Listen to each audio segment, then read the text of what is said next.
सज्जनों, आज मैं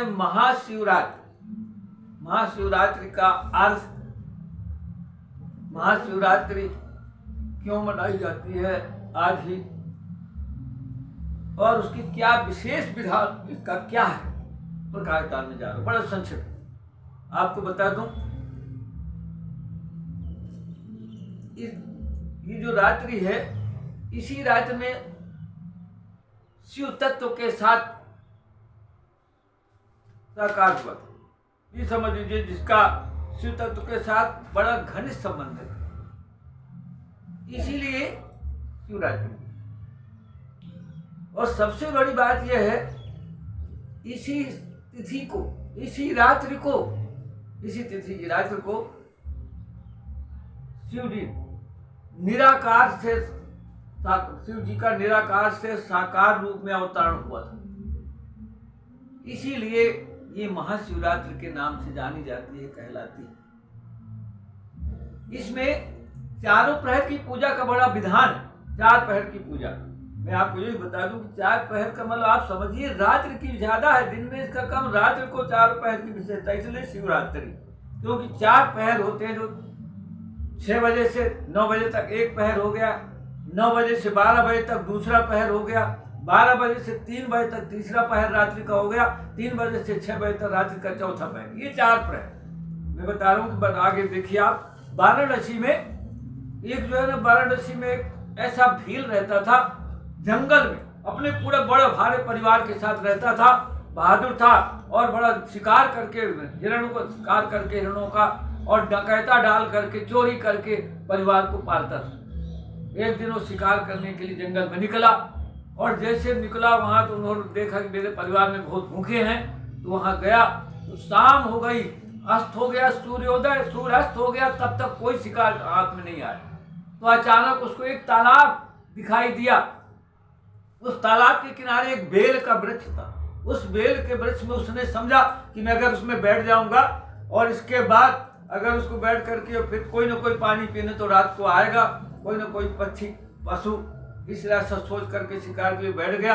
और पहले आपको बता दूं, सभी जानते हैं कि तुम्बी बोलते थे उसको, लौकी जो होती सुखा करके और वो तुम्बी बनाते थे।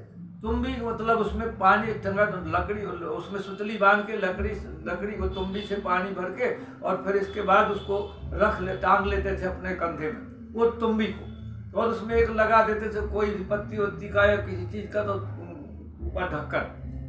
तो ऐसा करके उन्हें तुम्बी पानी रखा बगल में, और इसके बाद अपना धनुष फेर लिया और और देखा उसी बेल की डाल में बैठ गया। और जब बैठ गया तो उसको ये नहीं पता था बेल के नीचे शंकर भगवान की पिंडी बनी हुई थी, उसी डाल के नीचे जिसमें बैठा था शंकर भगवान की पिंडी बनी, और रात्रि महाशिवरात्रि का दिन। अचानक जब बैठ गया, जो देखा तो प्रथम पहर में, देखिए प्रथम पहर में ही एक हिरणी अचानक पानी पीने आई, और जैसे उसने फटाफट ऐसा करने की सोचा कि मैं तुरंत, यानी उसको धनुष तीर निकाला तो खटाखट की थोड़ी आवाज आई, और उसका जो है ना तुम्बी से पानी, उसमें तुरंत थोड़ा पानी गिर गया तो पिंडी में गया, और एक दो पत्ती भी टूट करके गिर गई, उस पिंडी में पहुंच गई। प्रथम पहर की पूजा उसकी अपने आप, न जानते हुए भी, और अपने आप हो गई। और इसके बाद इतना ही नहीं, और इसके बाद हिरणी को भी पता लगा, तो ऊपर देखी तो हिरणी बोले क्यों? बोले मैं आपको मारकर परिवार को पालूंगा। हिरणी से बोला तो हिरणी बोली मुझे छोड़ दो, मैं अपने बच्चों को छोड़ के आई हूँ, बहन को अपने सौंप के आ जाऊंगी, मैं प्रतिज्ञा करती हूँ। जब ऐसा उन्होंने कहा तो उसने छोड़ दिया उसको। फिर इसके बाद फिर बैठ गया। अब जब दूसरा पहर आया, जब दूसरे पहर 9 से 12 का, तो फिर एक हिरणी फिर आई। जब एक हिरणी आई तो उसने तुरंत, यानी अपनी बहन को देर हो गई थी तो ढूंढने के लिए आई। फिर उसने तुरंत ताना, और जैसे तुरंत उस भील ने तुरंत ताना, और जैसे ताना उसके बाद तुरंत उसने वही पत्ता, फिर 1-2 पत्ते गिरे, फिर लोग तुम्बी का पानी और उसमें गिर गया पिंडी में। दूसरे पहर की पूजा समाप्त हो गई, अपने आप संपन्न हो गई। और उस हिरणी ने कहा मुझे छोड़ दो, और मैं प्रतिज्ञा करती हूँ कि मैं अपने स्वामी को, बच्चों को सौंप कर तुम्हारे पास आऊंगी। उनको भी छोड़ दिया उसने। फिर इसके बाद तीसरा पहर आ गया 12 से 3 का। तो जब 12 से 3 का पहर आया तो फिर उसने तान करके बैठ गया कि कोई पहर आएगा। उस समय हिरण आया। जैसे हिरण आया तो उसने तुरंत देखा कि ऊपर, तो तुरंत ताना, फिर अपने तीर को निशाना लगाया, खटपट की आवाज आई, जैसे तीर, फिर पत्ते गिरे, फिर थोड़ा पानी पिंडी में गिर गया और उधर 3 पैर की पूजा अपने आप संपन्न हो गई। देखी। और इसके बाद हिरण ने कहा, देख लिया बहेलिया को, तो कहा कि मुझे मत मारो, मैं उन दोनों को अपने सबको मैं बता कर नहीं आया, उनको सबको सौंप आता हूँ, अपने बच्चे पत्नी को, अपनी और इसके बाद मैं तुरंत प्रतिज्ञा करता हूँ कि मैं यहाँ जाऊँ। बोले सब ऐसे ही कह करके चले गए। बोले नहीं, हमारी विश्वास करो। फिर उसने विश्वास किया और उस हिरण को भी छोड़ दिया। और इसके बाद चौथा पहर आ गया। देखिए, अब चौथा पहर 3 से 6 बजे का जो चौथा पहर आ गया, चौथा पहर आ गया तो इसके बाद तीनों हिरण, दोनों हिरण, उसका वो जो हिरणी और हिरण, तीनों और बच्चे भी बोले कि साथ हम नहीं मानेंगे, नहीं चलेंगे, तो चलेंगे हम भी। तो बच्चे भी साथ में और उनके अलग से आ गए। पूरा झुंड उनका आ गया।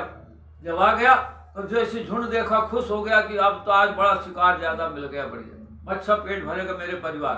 तुरंत ताना, और जैसे तीर कमान ताना, फिर 2-3 पत्ते गिर गए पिंडी में, फिर पानी जल गिर गया तुम्बी का। चौथे पहर की पूजा संपन्न हो गई।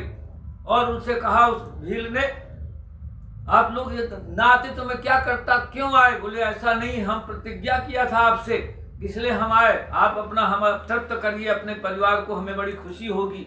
तो ऐसा सुन लिया। और उसके बाद आप जो है ना, तो हम पूरा तैयार हैं, इसलिए आए हैं।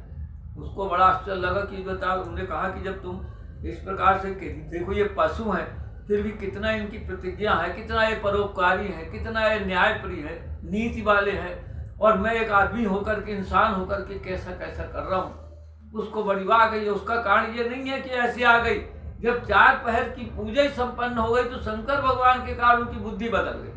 और बुद्धि बदल गई तो उसने तुरंत उनको कहा कि आप लोग जाइए, मैं किसी को नहीं मारूंगा। और जब ऐसा उसके मन में कर दिया, जाइए छोड़ने का, तो जाने लगे। उतने में साक्षात उस पिंडी से शंकर भगवान प्रकट हो गए। और शंकर भगवान प्रकट हो गए तो उनने भी मुक्त हो गए। वो हिरण हिरनिया सभी ने दर्शन किया साक्षात, वो भी मुक्त हो गए। और उसने उसको कहा, मांग ले बेट, तुमको जो वरदान मांगना। तो उन्होंने कहा कि प्रभु आपके दर्शन ही काफी है। तब ने फिर भी प्रभु ने, उन्होंने कहा शिव जी ने, हे वीर, तुम जो है ना, मैं तुम्हें वरदान देता हूँ कि जब भगवान राम वनवास को जाएंगे और उस समय तुम श्रृंगवेरपुर में निषाद बनोगे, निषाद राज बनोगे। और आज से तुम्हारा नाम मैं गुह रख देता हूँ। ये वही उनके वरदान का, जबकि उसका पहला नाम गुरुद्रुह था, बड़ा कठोर और बड़ा पापी था, लेकिन इसके दुराचारी था। लेकिन जब वो भगवान ने इस प्रकार से कह दिया और वरदान दे दिया, वो वही आपको समझ रहे हैं, वही जो है वही है गुह निषाद। और वही जो आदमी श्रृंगवेरपुर में भगवान राम को साक्षात मित्र बना और उनको गंगा पार करवाया साक्षात प्रभु ने उसको तार दिया। तो ये 4 पहरों की पूजा का विधान ऐसा है। अगर कोई भी अगर कोई भगवान शिव की अंतर्मन से